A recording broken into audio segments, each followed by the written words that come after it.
On today's show, a Chinese automaker buys a chunk of Daimler. Ford says it has scientific proof that driving a sports car is good for your health. And John answers your questions and comments in You Said It. All that and more coming right up on Autoline Daily.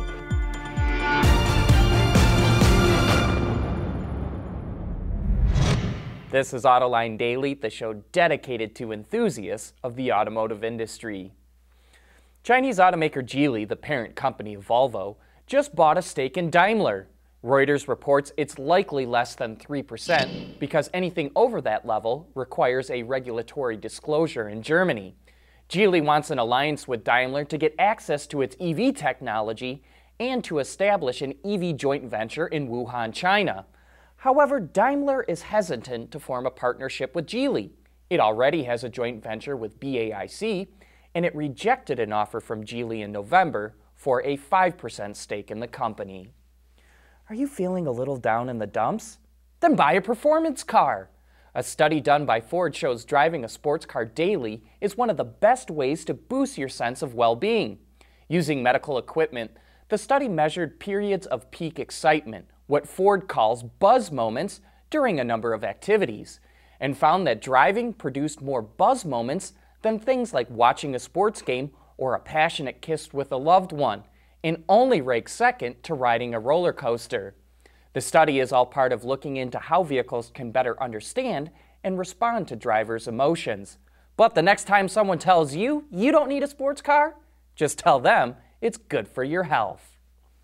When it comes to luxury SUVs, one company stands out above all the others, and we'll tell you who right after this. Autoline Daily is brought to you by Bridgestone Tires, your journey, our passion. Dow Automotive Systems, advanced materials that deliver better results. And by Lear, a global leader in automotive seating and electrical systems. Fuel cell vehicles face an uphill battle, but they are making some progress. According to Information Trends, from 2013 through the end of 2017, only 6,475 fuel cell vehicles were sold globally. California accounts for half of those sales, followed by Japan. Even though fuel cells are way behind BEVs, the researchers believe fuel cells will become more popular in the long run once more hydrogen refueling stations are built. We recently learned that ExxonMobil is researching how to manufacture hydrogen at gas stations to get around the infrastructure issues. They say it's far easier to strip hydrogen from gasoline than to get it from water. Well, the people have spoken. They want SUVs and crossovers. And that's especially true in the luxury segment. Automakers make more profits on these vehicles than in any other segment. So who's doing the best? Lexus actually sells more than anyone else by far, thanks to the strength of the RX. Mercedes doesn't sell as many, but has more models straddling a wider price range. Audi is sure on the heels of BMW, and Cadillac should do better after the XT4 is unveiled next month. You'd think that Land Rover would do better, but it doesn't have as many dealerships as the others ahead of it. The full chart is included in the transcript of today's show at our website, www.autoline.tv.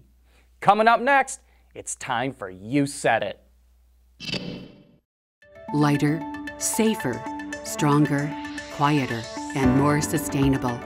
Tell us where you need to go, and we'll help you get there. Dow Automotive Systems. We don't succeed unless you do. Whether it's on television, online, or through social media, Autoline knows how to effectively get your marketing message to the people you want to reach. Contact Stacy Eman today. Okay, here's the part of the show where I get to answer your questions and comments, and You Said It. And Lambo 2015 saw a report that battery electric cars only account for 0.7% of the U.S. market, but regulations stipulate they have to hit over 15% by 2025. He wants to know, so what will regulators do in 2025 when BEVs struggle to achieve 5% of sales and manufacturers are making cars no one wants? Well, I think the industry's headed for a disaster, Lambo. Around 2021 to 2022, there will be over 120 different BEV models hitting the market in the U.S. I just don't see consumers buying all those electrics.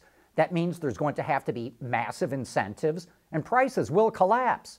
Then there's going to be headlines all over the world that the electric car mandate is a failure. In China, many automakers will have to buy large amounts of credits to meet the law because it's unlikely that even the Chinese consumer will adopt EVs fast enough to absorb all the manufacturing capacity being thrown at electrics. Now, having said that, I believe the world will still go electric over the long term because EVs are generally more fun to drive.